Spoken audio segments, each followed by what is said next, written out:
Comme le berger sépare les brebis d'avec les boucs. Deuxième partie. Matthieu chapitre 25, versets 31 à 46. Nous entamons aujourd'hui la deuxième leçon sur l'enseignement de Jésus concernant la séparation des brebis et des boucs en Matthieu chapitre 25, versets 31 à 46. Dans la première leçon, nous sommes surtout penchés sur le sens à donner aux boucs. Qu'est-ce que les boucs représentent? Aussi surprenant que cela puisse paraître, nous avons vu que les boucs, comme les brebis, représentent les croyants. Aujourd'hui, nous allons nous concentrer sur le thème de la séparation, un terme utilisé dans la Bible pour parler du jugement. Qu'est-ce que Jésus désire nous faire savoir sur le jugement de l'humanité? Lorsqu'on aborde un sujet comme le jugement, il est inévitable, je crois, de discuter de sa pertinence, de la pertinence du jugement. Pourquoi le jugement serait-il nécessaire? Avons-nous vraiment besoin d'un jugement? Pour y répondre, nous devons d'abord connaître le lien entre le jugement et la justice. Essayez d'imaginer un monde où la justice serait absente. Un monde où il serait impossible de faire appliquer la justice. Un monde où les innocents subissent les méfaits d'être mal intentionnés. Un monde où les méchants semblent tirer profit de leurs activités. Comment pourrait-on vivre dans un tel monde et avoir encore confiance en l'avenir? On ne peut pas. Il ne manque pas d'exemples tragiques où d'innocentes personnes sont les victimes d'agresseurs sans scrupules. On n'a qu'à écouter ce que rapportent les nouvelles quotidiennement.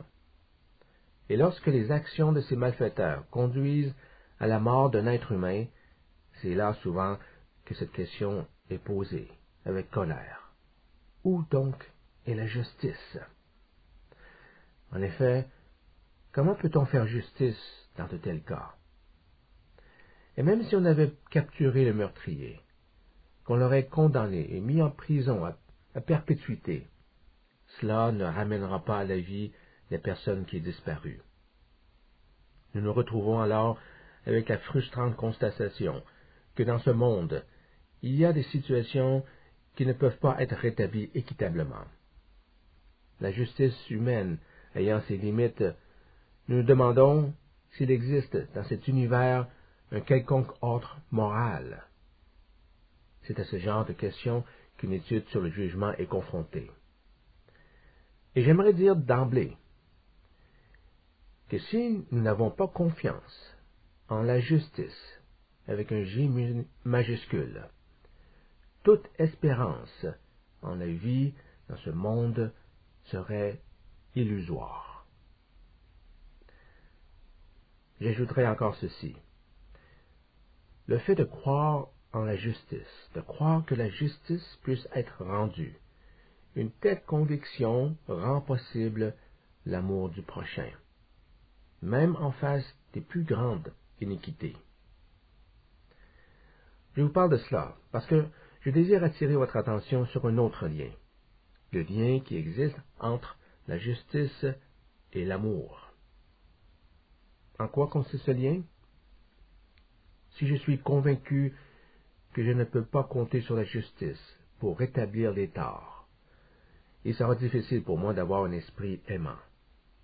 Je vais ruminer la pensée que c'est trop injuste, et de là, il n'y a qu'un pas pour penser à faire justice moi-même. Mais comme il n'est pas permis de se faire justice, je deviens amer. J'ai la rancune pour tout ce qui arrive, de la rancune contre tout le monde, de la rancune contre la vie en général. Et lorsque je suis plein d'amertume, comment puis-je aimer? Je ne peux pas. Mais à l'opposé, si je sais, et si j'ai la conviction que peu importe la situation, la justice de Dieu aura toujours le dessus, il n'y a pas lieu pour moi d'être plein de ressentiment, car je sais que Dieu se chargera en temps et lieu de rendre la justice là où il y a eu injustice. En fait, connaissant la sévérité du jugement divin, on devrait se sentir désolé pour le malfaiteur. Si vous avez une croyance profonde que la justice est entre les mains de Dieu, si vous avez la confiance absolue que Dieu agira en toute justice envers tous et chacun, alors vous êtes libre d'aimer. Vous n'éprouvez pas de rancœur et vous ne voyez pas la nécessité de la vengeance. Vous savez qu'aucun malfaiteur ne restera impuni, puisque Dieu verra à ce que la justice soit faite. En laissant la justice entre les mains de Dieu, vous donnez à votre cœur la pleine liberté d'aimer. Quelle que soit la gravité de l'injustice dont vous avez été témoin ou que vous avez vous-même subi. Ayant cela à l'esprit, portons maintenant notre attention sur d'autres questions d'importance. Tout d'abord, qui est le juge dans le texte? La réponse est claire, en Matthieu chapitre 25, verset 31. Lorsque le Fils de l'homme viendra dans sa gloire avec tous les anges et s'assiera sur le trône de sa gloire. Le trône du jugement. Le trône est réservé à un souverain. L'une des fonctions principales d'un roi était, comme vous le savez, l'application de la justice. Il fut une époque où le roi agissait un peu comme la Cour suprême. Lorsqu'un cas ne pouvait se régler, on le présentait devant le roi qui devra alors trancher. On se souviendra de cette histoire où le roi Salomon fut sollicité sur le cas d'un bébé dont deux femmes se réclamaient d'être la mère. En tant que roi, Salomon devait prononcer un jugement final sur ce litige. Le Fils de l'homme s'assiera sur son trône de gloire. Ce roi, c'est le Fils de l'homme, Jésus, qui viendra exercer le jugement. Ce point est souvent répété dans le Nouveau Testament. En Actes chapitre 10, verset 42, Pierre déclare dans sa prédication que Jésus nous a ordonné de prêcher au peuple et d'attester que c'est lui qui a été établi par Dieu, juge des vivants et des morts. Pierre dit que Dieu a désigné Jésus comme juge des vivants et des morts. Le même enseignement se voit en Jean chapitre 5, verset 22. Le Père ne juge personne, mais il a remis tout jugement au Fils. Dieu a fait de Jésus le juge.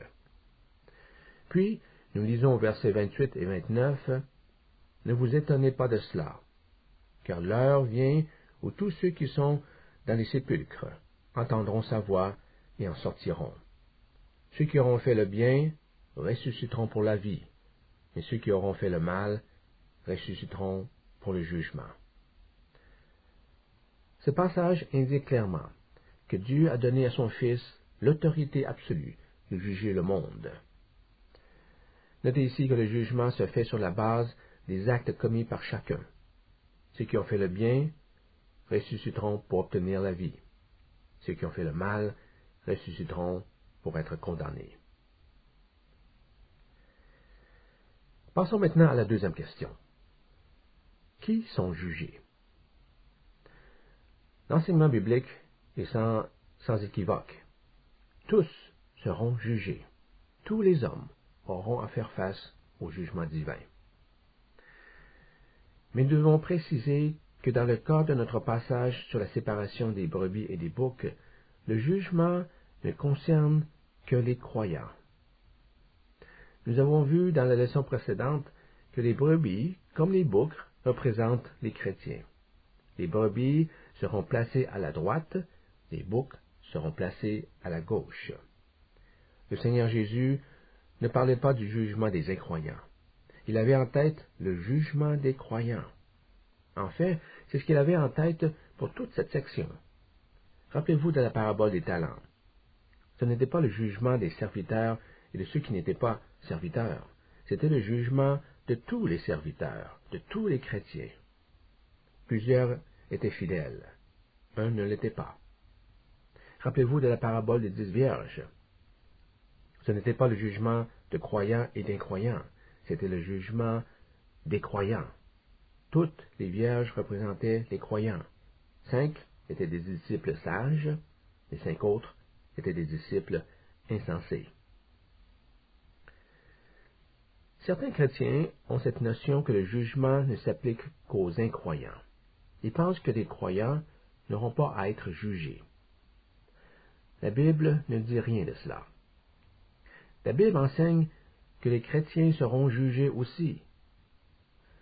Prenons Romains chapitre 14, verset 10. Mais toi, pourquoi juges-tu ton frère? Ou toi, pourquoi méprises-tu ton frère? Puisque nous comparaîtrons tous devant le tribunal de Dieu. Nous comparaîtrons tous devant Dieu pour être jugés. Paul s'exprimait en tant que croyant, et non pas en tant qu'incroyant. Il s'incluait lui-même dans la phrase. Nous devrons nous présenter, moi inclus, devant le tribunal divin pour le jugement. Paul fait la même déclaration en 2 Corinthiens chapitre 5, verset 10. Car il nous faut tous comparaître devant le tribunal de Christ, afin que chacun reçoive selon le bien ou le mal qu'il aura fait, étant dans son corps. Remarquez à nouveau que Christ jugera une personne selon ses actes, qu'ils soient bons ou mauvais. Il y a des chrétiens qui croient fermement que les croyants seront dispensés du jugement en s'appuyant sur le passage en Romains chapitre 8, verset 1. Que dit-on en Romains 8, 1? Il n'y a donc maintenant aucune condamnation pour ceux qui sont en Jésus-Christ. Il n'y a aucune condamnation pour ceux qui sont en Christ. Où trouve-t-on l'idée que les chrétiens n'ont pas à faire face au jugement dans cette phrase? Certes, nous disons qu'il n'y a pas de condamnation, mais cela ne signifie pas qu'il n'y a pas de jugement. Il ne faut pas confondre condamnation avec jugement. Ce sont deux termes qui n'ont pas la même signification. Voyez-vous, un individu peut être jugé, et si au terme d'un procès il a été trouvé innocent, il n'y aura pas de condamnation. On dira qu'il a été acquitté. Mais cela ne veut pas dire qu'il n'y a pas eu de jugement, que cet individu n'a pas été jugé. Il a été jugé, oui, puis acquitté, faute de preuves. Donc je répète, jugement n'est pas synonyme de condamnation. Tous devront comparaître devant le tribunal de Christ, même les chrétiens, et certains chrétiens seront condamnés. À cet égard, j'aimerais vous montrer quelque chose dans la parabole de l'ivraie. Lisons cette histoire, Matthieu chapitre 13, versets 37 à 42. Il leur répondit, « Celui qui sème le bon grain, c'est le Fils de l'homme. Le champ, c'est le monde. Le bon grain, ce sont les sujets du royaume. L'ivraie, ce sont les sujets du malin. L'ennemi qui l'a semé, c'est le diable. La moisson, c'est la fin du monde. Les moissonneurs, ce sont les anges. De même que l'on ramasse l'ivraie pour la brûler au feu, ainsi en sera-t-il à la fin du monde. Le Fils de l'homme enverra ses anges. Ils ramasseront pour le mettre hors de son royaume toutes les causes de chute et tous ceux qui commettent l'iniquité, et les jetteront dans la fournaise de feu. Là seront les pleurs et les grincements de dents. Notez les points suivants. Selon cette parabole, à quel moment aura lieu le jugement? Le jugement aura lieu à la fin du monde. Verset 39. La moisson, c'est-à-dire le jugement, c'est la fin du monde. Quand aura lieu la fin du monde? Lorsque le Fils de l'homme reviendra avec ses anges. Verset 41. Le Fils de l'homme enverra ses anges. Donc ce jugement prendra place à la fin du monde, au retour du Fils de l'homme. Qui seront jugés? Pour cette question, j'aimerais que vous regardiez très attentivement le verset 41. le Fils de l'homme enverra ses anges. Quelle sera la fonction de ces anges? Ils ramasseront, pour les mettre hors de son royaume, toutes les causes de chute et tous ceux qui commettent l'iniquité. Les anges vont mettre hors du royaume tous ceux qui commettent l'iniquité. Remarquez bien que ces fauteurs d'iniquité ne se trouvent pas dans le monde, ils se trouvent à l'intérieur du royaume. Car on ne peut pas mettre quelqu'un dehors sans qu'il soit d'abord en dedans. Les anges ne peuvent pas mettre quelqu'un hors du royaume sans que cette même personne se trouve préalablement dans le royaume. Mais comment une personne peut-elle se retrouver dans le royaume de Dieu? Selon l'enseignement de Jésus, il n'y a qu'une seule façon. Jean chapitre 3, verset 5. En vérité, je te le dis, si un homme ne naît d'eau et d'esprit, il ne peut entrer dans le royaume de Dieu. Voilà la condition sine qua non. Personne ne peut entrer dans le royaume de Dieu à moins de naître d'eau et d'esprit. C'est la seule et unique façon. Nul ne peut être admis dans le royaume s'il n'a pas fait l'expérience de la régénération. Et comment appelle-t-on une personne qui a été régénérée par le Saint-Esprit? Un chrétien né de nouveau. Or, Jésus affirme dans la parabole de l'ivraie que certains individus qui sont entrés dans le royaume, certains chrétiens nés de nouveau, ne seront pas acceptés par le Seigneur et seront mis hors de son royaume. Le point que je veux souligner est ceci. Ce sont les gens nés de nouveau, les croyants, qui seront jugés par le Seigneur Jésus à la fin du monde. Et certains de ces croyants seront considérés comme des personnes qui commettent l'iniquité. Ils ne se perçoivent pas ainsi, mais le juge, Jésus, les déclarera coupables d'iniquité. Discutons maintenant de la troisième question. S'il est vrai que les chrétiens seront jugés, qu'en est-il des non-chrétiens? Ne seront-ils pas jugés aussi? Bien sûr, la Bible enseigne que les chrétiens, autant que les non-chrétiens, seront jugés. Dans ce cas, est-ce que les non-chrétiens seront jugés en même temps que les chrétiens, ou seront-ils jugés à un autre moment? Y aura-t-il un grand jugement des chrétiens et des non-chrétiens simultanément? Sinon, est-il possible qu'il y ait plus d'un jugement? Ce sont de bonnes questions. Selon ma compréhension des Écritures, on semble distinguer deux jugements distincts. Un jugement pour les chrétiens et un autre, différent, pour les non-chrétiens.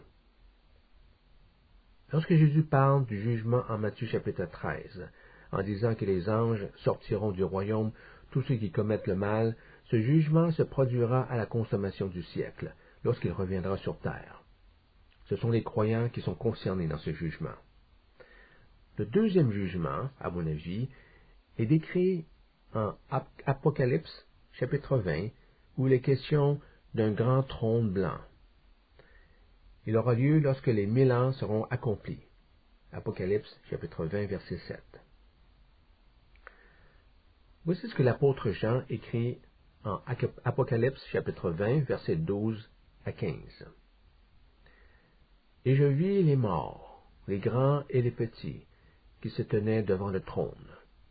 Des livres furent ouverts, et un autre livre fut ouvert, celui qui est le livre de la vie.